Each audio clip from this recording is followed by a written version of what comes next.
na ano tawag dito, bloodbath. Wala talagang kwentang tao to.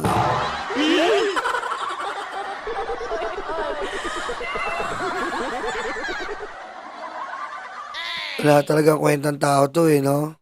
Sara Duterte, ito.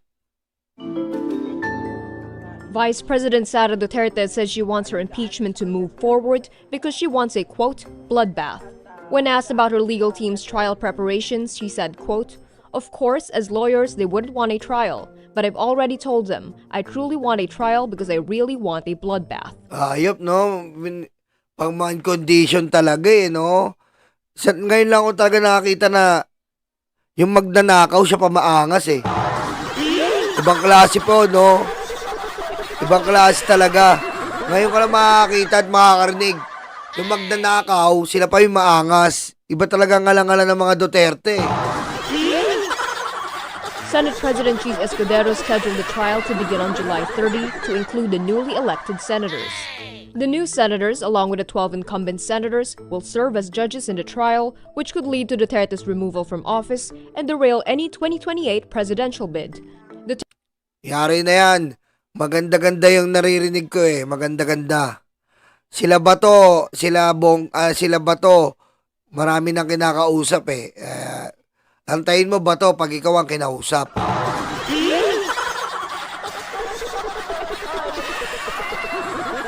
Antayin mo Bato pag ikaw ang kinausap. Mas delikado yon pag ikaw na ang kinausap. Duterte said she has no expectations when it comes to the verdict as she has already, quote, accepted whatever the outcome would be. To remain in office, the vice president needs at least 9 votes for acquittal. O yan nag-react po yung Malacanang dyan. Pakinggan natin yung reaksyon ng Malacanang. Yusek, may we have your reaction lang dun sa naging statement ni Vice President Sara Duterte that she wants the impeachment trial to pursue because she wants to see bloodbath. Your comment on that? Medyo may pagkabayolente ang tugon ng ating Vice Presidente pero Bayolente talaga, Yusek Masyadong bayolente at demonyita.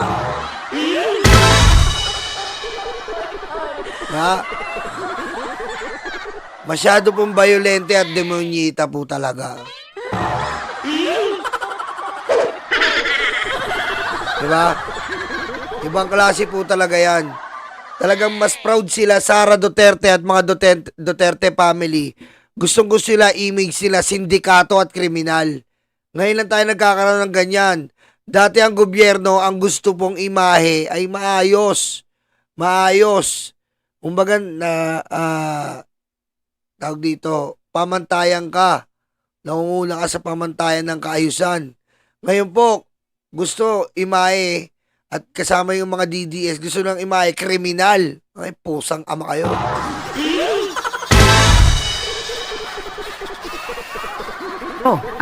we hope that it is just a figure of speech and it should not be taken literally. Kung yan naman po ang nais niya at talaga naman po magkakaroon ng balitaktakan kapag nagkaroon ng trial, hayaan na lang natin po itong gumulong. Sa point of view po ng Palace, whose blood should be spilled? Hindi po makikialam ang Pangulo patungkol sa ganyang issue. Wala, hindi gagawa si BBM ng ganyan. Hindi niya papatulan yung kabastusan na yan. Kaya si BBM, edukado, maganda papalaki. Papalaking tao. Well-mannered na tao. Samantalang si Sara, magulong pamilya yan. Diba? Tatay niya, demonyo.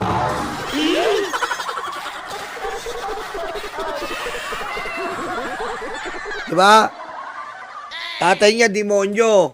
Kapag hindi niya trip yung kalaro niya, pinapapatay niya sa tatay niya.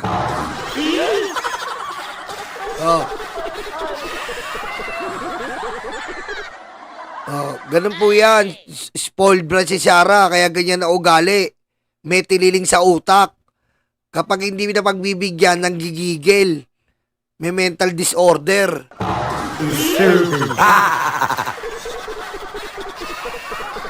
Okay, but do you agree with the statement of former Senator De Lima that this is a toxic rhetoric remarks coming from the Vice President? Hindi rin po tayo magbibigay ng anumang opinion patungkol po dyan. Yan, tama. Huwag mo nang bigyan ng opinion yan, Yuse, kasi abnormal naman talaga yung BP natin, Diba?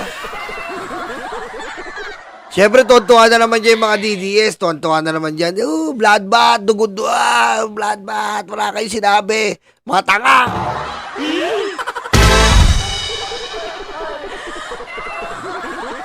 Pare-parehas kayo, pati yung mga vlogger nyo, tatanga-tanga.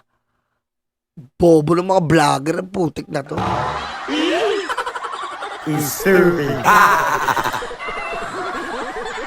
Lakas ng mga fake news, ang putik.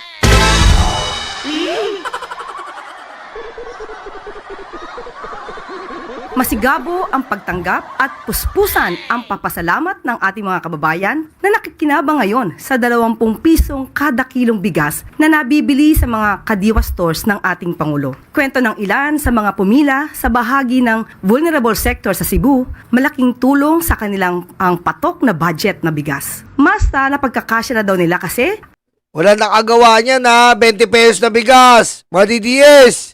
Walang presidente nakagawa niyan, mga tanga. BBM lang yan. ang kanilang mga gastusin sa pang-araw-araw nang hindi nabibitin ang pagkain ng kanilang pamilya. Nasa 10 hanggang 20 pesos kasi ang natitipid nila ngayon sa bigas na pwede nang gamitin sa ibang pangangailangan tulad ng gamot. Samantala, excited naman ang mga kababayan natin sa iba't ibang lugar na mabili ang mga mas murang bigas na handog ni Pangulong Marcos Jr. Panoorin po natin ito.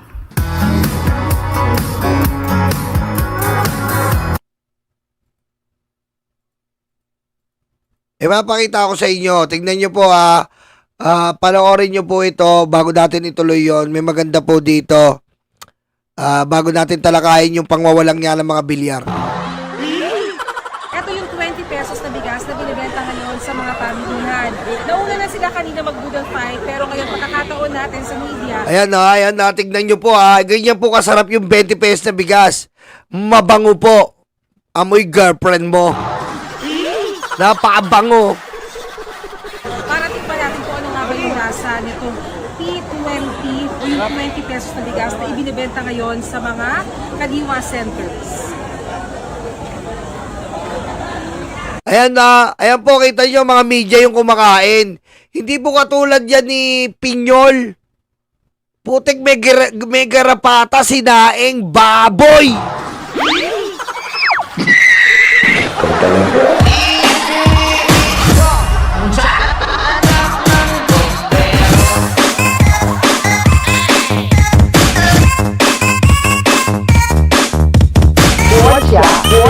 国家出席习近平。 Baboy ka, Pinyol. Maraming salamat, Mama Laling. Thank you, ha. Maraming salamat. Baboy to si Pinyol. Nakita nyo yun? Kahit na may mga garapata daw, pwede pa isaing at pwedeng kanin. Ginawa tayong patay gutom. Putek. Kita mo, ginawa tayong tanga nun. Bigas na may garapata? Hindi ba naman kayo mga bobo?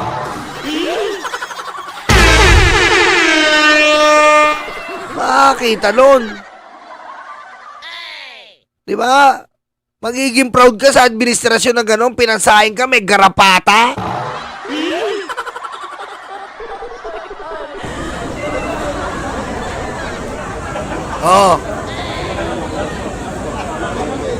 Live na live yan, ha. Yung iba kasi gusto nila 20 pesos, lasang Jollibee, lasang Jasmine Rice. May kapal ang mukha mo. Ha? Makapal ang mukha mo nun. Bibili ka ng 20 pesos na bigas, gusto mo lasang Jollibee, lasang Jasmine Rice. Putik. Iba kapal lang mukha mo nun. Ha? Kumbaga, doblado ang mukha mo nun.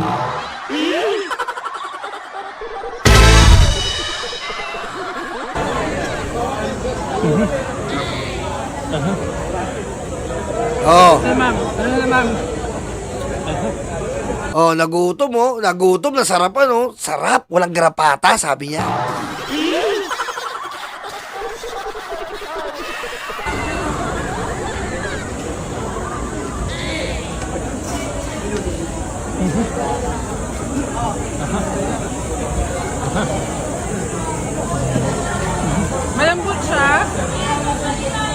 ating mga maninili po yung hindi pa po Kung sa sense of sight, maputi. Hindi nga lang yung sobrang puti, kagaya ng mga premium rice. Pero Hindi po siya ganun kaputi pag sinaing mo. Siyempre, 20 pesos po yan. Pero, sinisigurado ng Pangulo natin, makakain ng ating mga Pilipino. Di ba? Makakain. And, nakikiusap kami sa mga may kaya sa buhay, huwag na kayong bumili. Huwag na po kayong bumili. Kung kaya nyo naman bumili ng 40, huwag nyo na po kayong bumili yan. Iaalay na lang po natin yan sa mga nangangailangan natin mga kababayan. Huwag na kayong bumili kasi mababawasan pa, kawawa pa sila eh. Di ba? Bumili na lang po kayo ng normal na bigas. Di ba? Ayaan nyo na sa mga kababayan natin kapuspalad yan. Para sa kanila talaga yan. Sa mga can't afford. Yung sinasabi ni Sarang mga hayop. Di ba? Sabi ni Sarah, yung bumibili niya mga hayop. Ialay na natin yan sa mga hayop, sabi ni Sarah. Di ba? Kasi ganun po ang tingin ni Sarah eh. Basta bumili kang 20 pesos na bigas, hayop ka. okay yung quality niya. Malambot kainin. Walang kakaibang lasa, walang kakaibang amoy. And abot kaya ng mga mamimili. Oh, yan po ha. Siyempre yung mga media, pag hindi nila nagustuhan, re-report nila yan. Oh, wala silang nakitang ano. Kaysa yung dati, putik may garapatang kapal na mukha ni Pinyol tsaka ni Digong pinakain sa mga mamayan. Biro mo, ginawa nila. Mula, in-import nila mula sa ibang bansa, sa China. Yung mga nabubulok na yun ang kinuha nila para makakatkong sila Digong. So yan po, isang paalala at imbitasyon sa ating mga mamimili ng 20.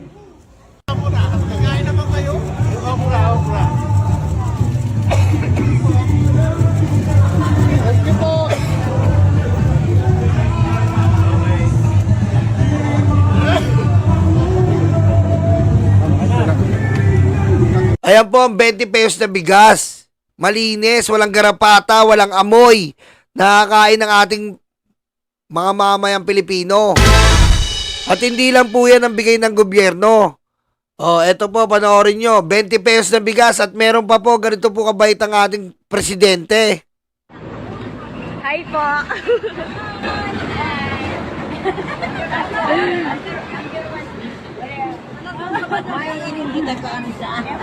Oh. Oh, nakita nyo po ha.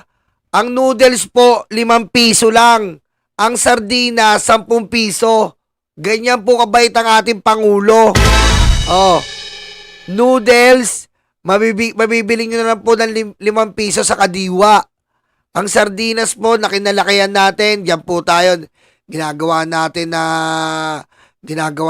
ng mga ulam. Lalagyan lang natin ng konting toyo. As gigisa natin sa bawang sibuyas. 10 piso lang po ang sardinas. Yan, kitang-kita nyo po sa video. Hindi po tayo naggagawa ng inventory ito. Oh, sardinas, 10. Noodles, 5 piso. Ayan po ang ating kinalakihan. Na yung noodles, lalagyan po natin ng itlog. Tapos, ayun na po ang ating tanghalian o hapunan. Yan po ang pagmamahal sa atin ng Pangulo. 20 pesos na bigas, 5 pisong noodles, 10 pisong sardinas. So, sa isang araw, kung simpleng pamilya ka, kaya mo mabuhay sa isang araw ng halos 35 pesos. 35 pesos po, kayang iraos ang isang pamilya. Kasi po, pag sasaing ka ng 20 pesos na bigas, makukonsume po yan ng 3 to 4 na pamilya, 3 to 4 person. So, nanay, tatay, dalawa nilang anak. Sardinas, tanghalian, o noodles, o. So, mairaraos mo ang tanghalian, swerte rin pag umabot pa ng hapunan, mairaraos mo ang tanghalian ng 35 pesos. Diba? Oh. 35 pesos may iraraos mo. Ganyan po kalupit ang Pangulo. So kung hindi ka, siyempre wag po tayong mapangmata huwag po tayong mapanglait. May mga kababayan po tayo na sobrang ikaw sa buhay. May mga kababayan po tayo na can't afford, na mamasura, nagbobote, 'di ba? Nagtitinda sa kalsada at wala po silang pera. Swerte na sila kung kumita sila ng 50 pesos. At yung 50 pesos na yun, isipin mo paano mo pagkakasya. Pero ngayon si Pangulo po nag-endorse ng ganitong programa. 20 pesos. Buong maghapon mo, 1 kilong bigas yan. Kung isa lang ang anak mo, sakto-sakto yan. Oh, isang sardinas. Bibili ka na ng 5 piso na sibuyas. Oh, may noodles ka na. May sabaw ka pa. Oh, may raraos. Naranasan natin yan. Kaya alam natin yan. Naranasan natin yan. Ang importante sa buhay ng tao ngayon, makaraos sa pagkain. Makaraos. Hindi, yung iba naman kasi natin mga kabayan, hindi yan maaarte na dito pa kailangan kumain, pihikan, maarte.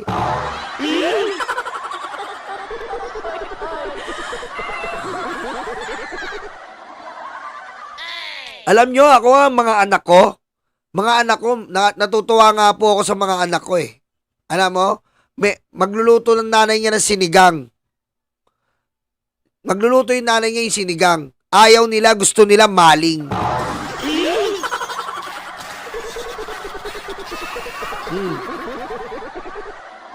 Ayaw ng anak ko ng sinigang. Kasi nasanay sila sa mga maling-maling eh.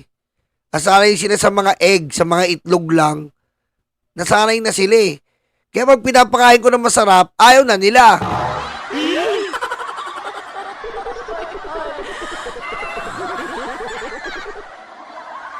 Kaya swerte rin ako sa mga anak ko eh. Swerte ako. Pag nagsisigang yung nanay nila, ayaw nila eh. Wala bang maling? Oh, gara talaga ng buhay oh. Oh. Magluluto yung nanay nila ng mga isda, yung mga bangus. Ayaw din nila, gusto nila egg na lang. Nasanay na eh. Nasanay siya, pinurga ko sa egg tsaka maling.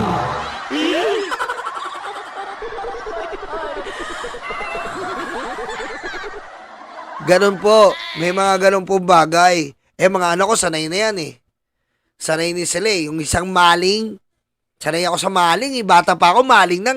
Pinasa ko yan sa mga anak ko, maling eh.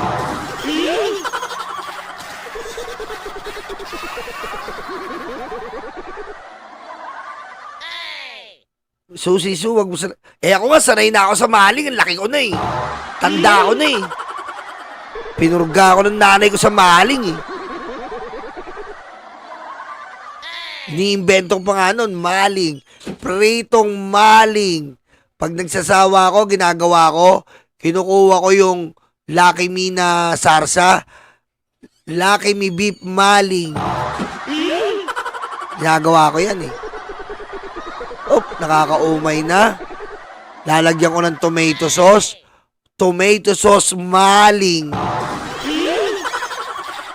Meron na ako dati.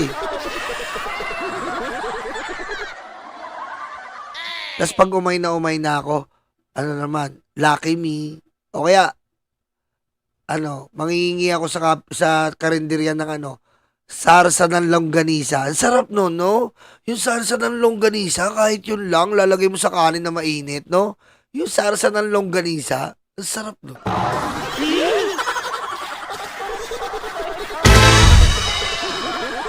No? Sarap nun. Tapos meron pa akong formula eh. Kasi mamalaman yung formula ko. Masarap yung formula ko eh. Magluto ka ng itlog. Yung may pula, itlog. Yung may pula sa gitna. Huwag mo masyadong yung pula sa gitna. Huwag mo masyadong itusta. Kailangan masabaw-sabaw siya. Tapos, pag prito mo, haunin mo. Lagay mo sa tasa. Kumuha ka ng patis. 1 kutsarang patis, 2 kutsarang suka. Napakasarap nun. Parang kumakain. Ang sarap.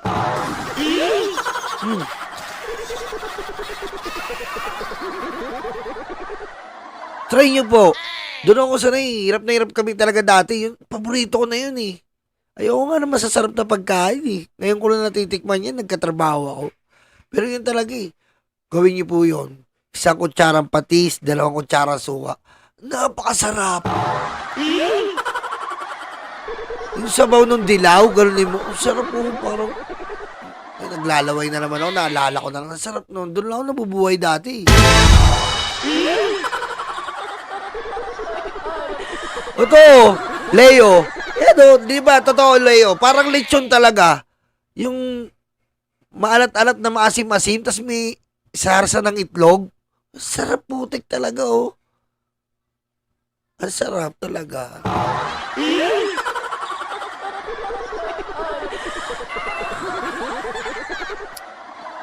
Yan lang. Yan ang mga ano natin. O, diretso natin to. Ay, niiyaw. Apo ka, mag-aibabot ka sa ibang bansa.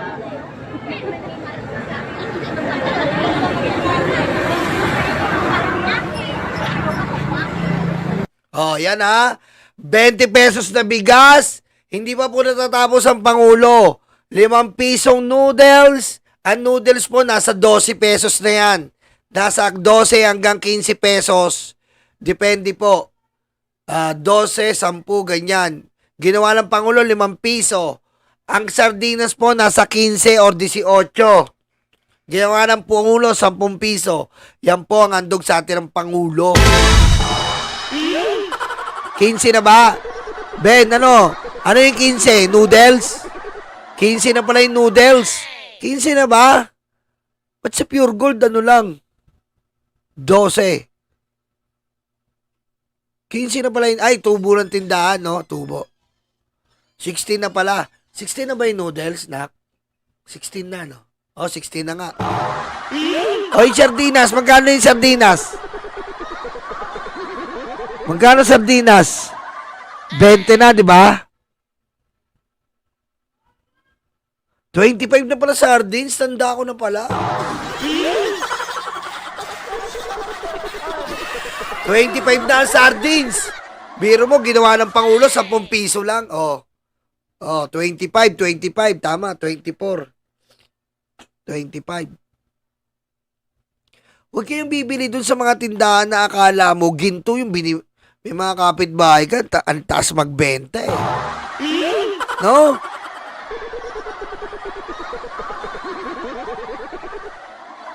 Yung mga kapitbahay, tatara lang sa iyo, may kapitbahay ka, ang taas magbenta. Puti ka limbawa, yung pansit kanto, 10 lang, sa kanya 15.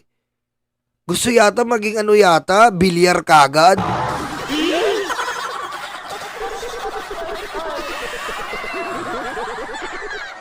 Jemina Valdez, sana mantika, pababain din ang presyo. Kahit hindi mababa yung mantika, ang gawin mo, Jemina Valdez, huwag ka maligo ng 1 week. Sabi ko sa'yo, huwag ka maligo ng 1 week. Tapos, pag pang 1 week mo na, mag-jogging ka. Diba? Jogging ka. Oh. Pag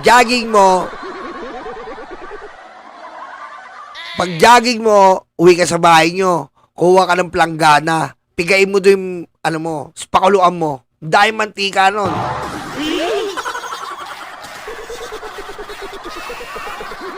Ang dahil mantika nun, baka sumobra pa sa long neck. Ang dami nun, sabi ko sa'yo.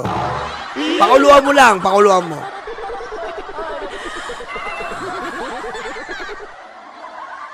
Ha? Ganun na. May teknika na naman ha. Bumibili ka pa pala ng mantika.